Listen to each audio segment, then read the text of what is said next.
pleased I am to be in First AME.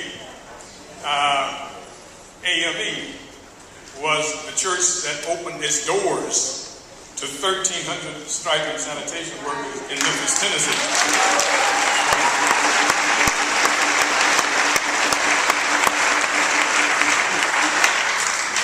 For those 1,300 workers in the early days, there were some big churches with a lot of room but no space for 1,300 sanitation workers. But we had to make the case. Let me say to Mary Elena how pleased I am to be invited to this event. There is no place I would have rather been this evening than right here. First AME. On behalf of my former union and its 1.4 million members, I want to say on their behalf and on behalf of workers across the width and breadth of this country, thank you to James Lawson.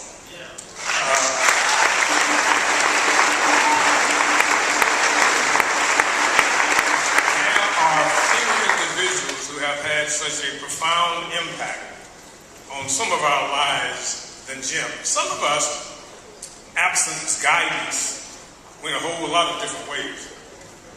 When I met Jim and he came to give aid and comfort and support, I had never ran into an individual as honest and as open as Jim Lawson. And for those of you who may not know it, Jim, because of his truthfulness, his commitment, his dedication and devotion, was probably, if not the most hated man in Memphis, Tennessee. He came very close because he made people stand up and address the issues that confronted them, and for that I will be forever grateful for our friendship.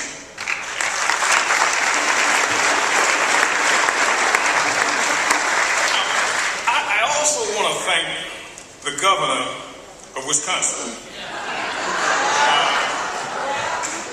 because he brought to the attention of the nation and the world how mean and evil some elected officials can be.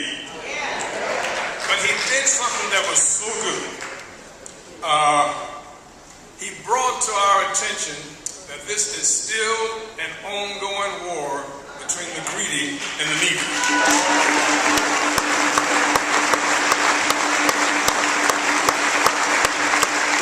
And he clearly understands the impact of his actions on public sector workers in Wisconsin. He's clear that this is part of a broad game to bring workers back to the 18th and 19th century. To take away one's basic rights. I mean, that is a bodacious move. To take away your basic and fundamental rights. To take away your ability to speak for yourself. To deny one the right to participate in decisions that affect your work life. I mean, that is a bold move. Dr. King's life ended in Memphis, Tennessee, 43 years, and as I look at the clock, maybe 3 or 4 hours ago. It ended with him carrying on the mission his life had been devoted to. Fighting for workers' rights, fighting for civil rights, fighting for human rights, fighting for social justice. The media would have us believe that Dr. King's claim to fame was that he was a civil rights fighter. To limit his involvement fails to understand the breadth and depth of his struggle. But for Dr. King, the lives and struggles of 1,300 sanitation workers symbolize to him the contradictions in our social and economic system. Those who worked every day, yet could not raise themselves out of poverty. Dr. King thought this was a fundamental contradiction. They were not recognized by the city as a union, as Jim pointed out. They could not bargain with the city, they could not speak for themselves, and they had no voice. Now, these were men who worked every single day, yet qualified for practically every public assistance program that the city of Memphis ran. The extreme conservatives and right-wing Tea Party wackos right now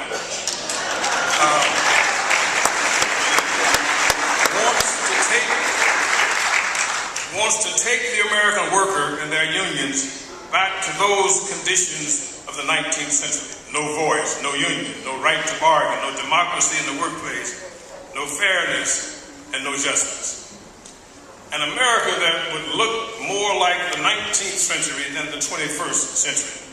If Dr. King was alive today, he would be standing side by side with the workers and students and citizens of Wisconsin, fighting back against this political action to rob them of their fundamental rights. He would be marching with the workers and citizens of Ohio and Indiana and New Hampshire and Maine and Tennessee and every other place where workers' rights are being threatened, are being taken away, are being denied. In a nation where 1% of our people own 33% of our wealth, and the remaining 99% of us scuffles over what's left, there's something fundamentally wrong.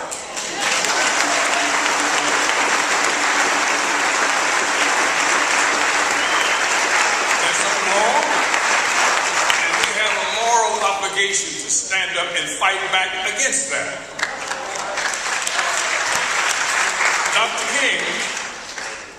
Dr. King refused to sit on the sidelines and witness the unbelievable poverty among people who work every day.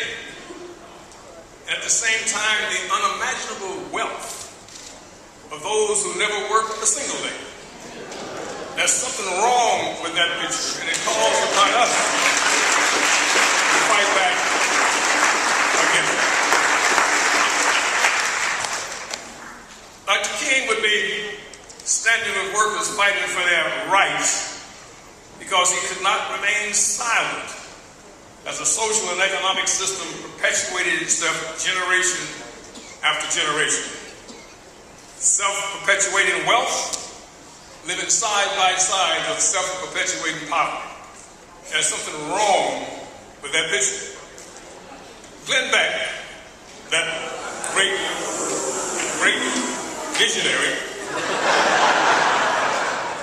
said a few weeks ago, in an effort to disparage the work of Dr. King, that Dr. King's presence in Memphis had no relationship with the struggles of those workers for their workers' rights, collective bargaining rights, union rights, and recognition of their union as a sanitation workers union. Now, sanitation workers, for some reason in the minds of somebody, if you ain't from Harvard or Yale, if there are any Harvard or Yale graduates here, but if you ain't from Harvard or Yale, you don't really have a real value in our society.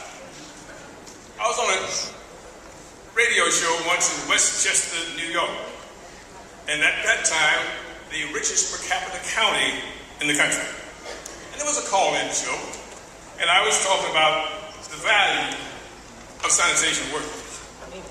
A lady called in and said she really didn't understand why I raised these workers so high, that they were just sanitation workers. And I simply remarked on this call-in thing that long about June or July, I would rather have a sanitation worker than a lawyer.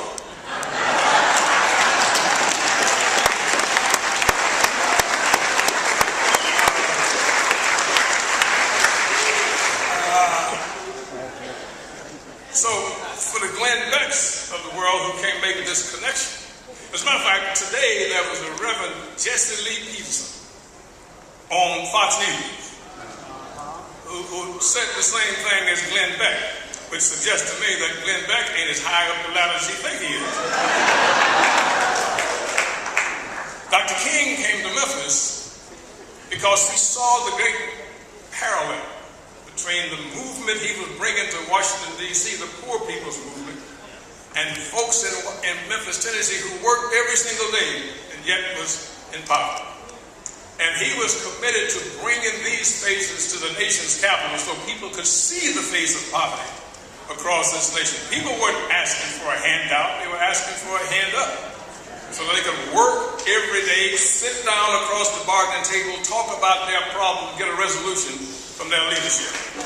That's all we're asking for.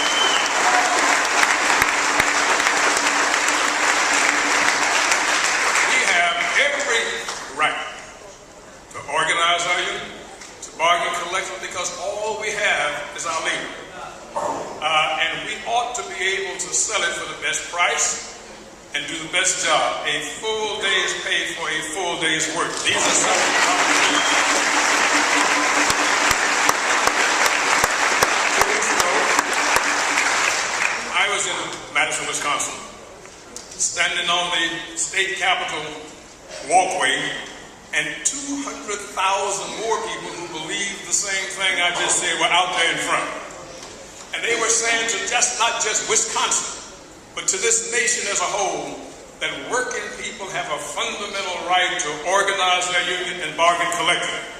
Now,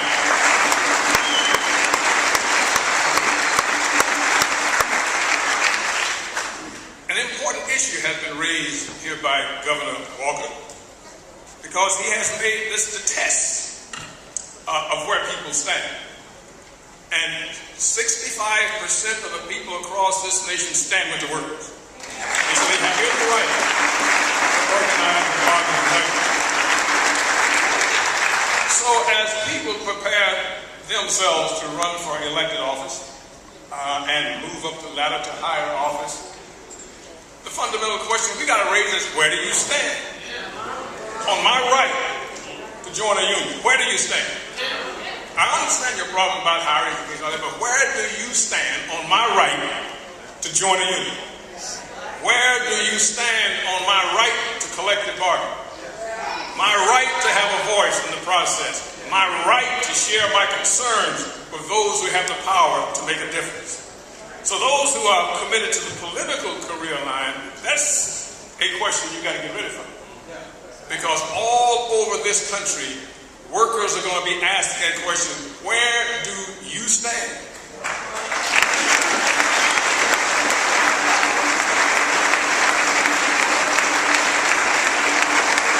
And what's interesting about Glenn Beck, I got to come back to him. When the Third Reich took over Nazi Germany, Adolf Hitler had a partner. They ran together. His name was Joseph Goebbels.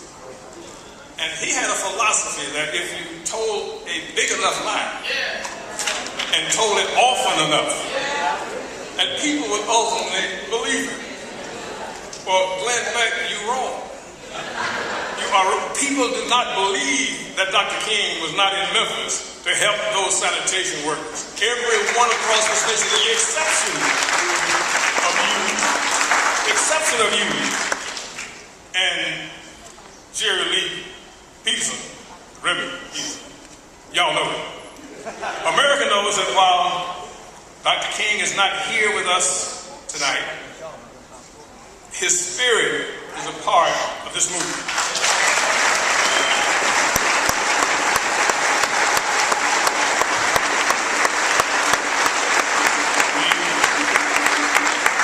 In Wisconsin knows he's a part of their movement. In Ohio, they know he's a part of that movement. Dr. King's ultimate goal, I suspect, may be in the process of coming together.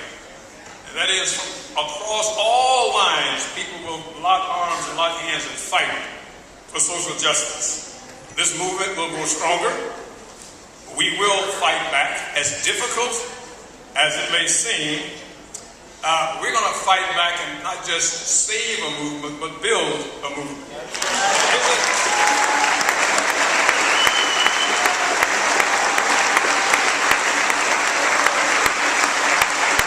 Isn't it ironic?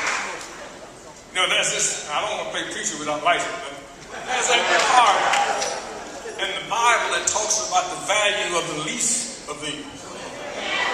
In this American labor movement, to believe that it will be saved by the memory of 1,300 sanitation workers and the life of Martin Luther King Jr., that is a monumental statement.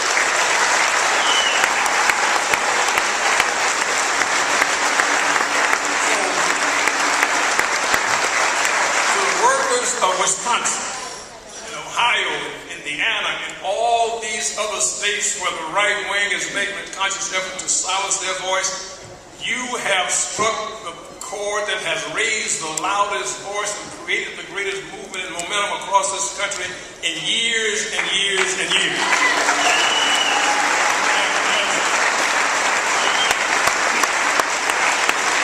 And as I close, let me say that and I think I can speak for all of us who were privileged, and I say privileged to struggle with those sanitation workers.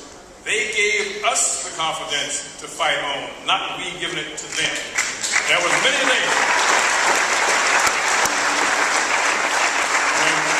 And I said to Jim a moment ago, the beauty of these 1,300 men is you could say, let's do this. There was not a debate. There were no text messages, no emails, no long distance phone calls. He says, let's do it. So that, to me, speaks volumes about the appreciation for everyday workers, for those of us who come with some ability to help. Thank you so much.